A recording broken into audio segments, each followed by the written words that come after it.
अभिव्यक्ति की आज़ादी पर इस देश में लगातार हमले हुए हैं। पिछले 6-7 सालों को अगर आप सिलसिलेवार तरीके से देखेंगे तो ये पाएंगे कि वो तमाम फेसबुक पेज या ट्विटर अकाउंट जो सरकार की मुखालफत करते हैं, उन पर किसी न किसी तरीके से ऐसा दबाव बनाया जाता है कि उन्हें बंद करा दिया जाता है।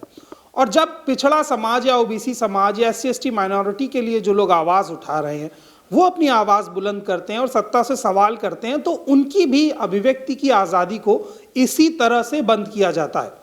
घटना 4 दिन पहले की है, जब अपना दल के फेसबुक अकाउंट को बंद करा दिया गया। कोई स्पष्ट नोटिफिकेशन नहीं दिया गया, कोई बात नहीं बताई गई।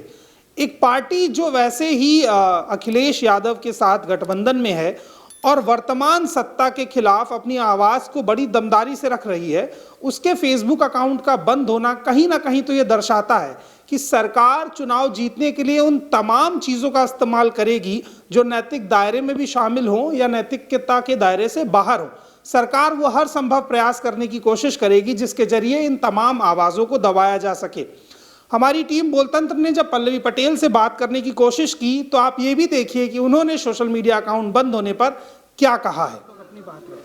देखिए, मेरा ये मानना है कि इस देश में व्यक्ति को अपने विचारों को रखने की जो स्वतंत्रता है वो छीन ली गई है। और ऐसे में माताजी जो लगातार 70 वर्ष की उम्र में अपने कार्यकर्ताओं, अपने पदाधिकारी, अपने समर्थकों से फेसबुक के माध्यम से संवाद करती थी, कहीं ना कहीं उनके बढ़ते ग्राफ को देखते हुए, रुझान को देखते हुए, इस उबाल को देखते हुए उनके फेसबुक ID को ब्लॉक किया गया है। हम सिर्फ इतना कहना चाहते हैं कि अगर आप ब्लॉक भी कर देंगे, माताजी को घर में भी कैद कर लेंगे, तो भी उनके लोग, उनकी जो विचारधारा है, डॉक्टर साहब के जो लोग हैं, वो हर चट्टी चौराहे पर स्वयं में डॉक्टर सोनीलाल पटेल बन के खड़े हुए हैं और हमारी आवाज़ को दबाना अब नामुमकिन है। इस बयान के बाद एक बात तो साफ है कि कहीं ना कहीं अपना दल कमेरावादी सोशल मीडिया की जो इस तरीके से उनके पेज को बंद कराया गया उस पर अपना रुख भी साफ कर रहा है और इस बात के लिए पूरी तरह से तैयार है कि इस देश में क्रांति तब भी संभव थी जब सोशल मीडिया नहीं था। 1947 के दौर में जब इस देश को आज़ादी मिली थी तब कोई फेसबुक और ट्विटर नहीं था। लोगों ने अपने घरों में कागज़ों पर संदेश लिखकर अंग्रेजों के खिलाफ एक आंदोलन खड़ा किया था।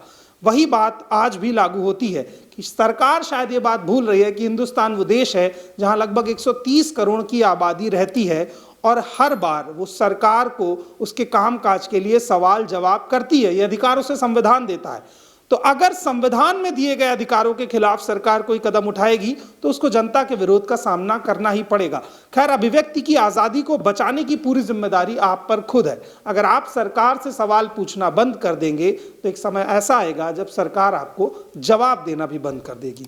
बाकी अपडेट्स के लिए बोलतंत्र से जुड़े रहिए और सरकार से मजबूती से, दमदारी से सवाल पूछते रहिए, क्योंकि मेन स्ट्रीम मीडिया ने ये काम बंद कर दिया है। इसलिए अब इस देश की जनता को वो तमाम जिम्मेदारियां उठानी पड़ेंगी। धन्यवाद।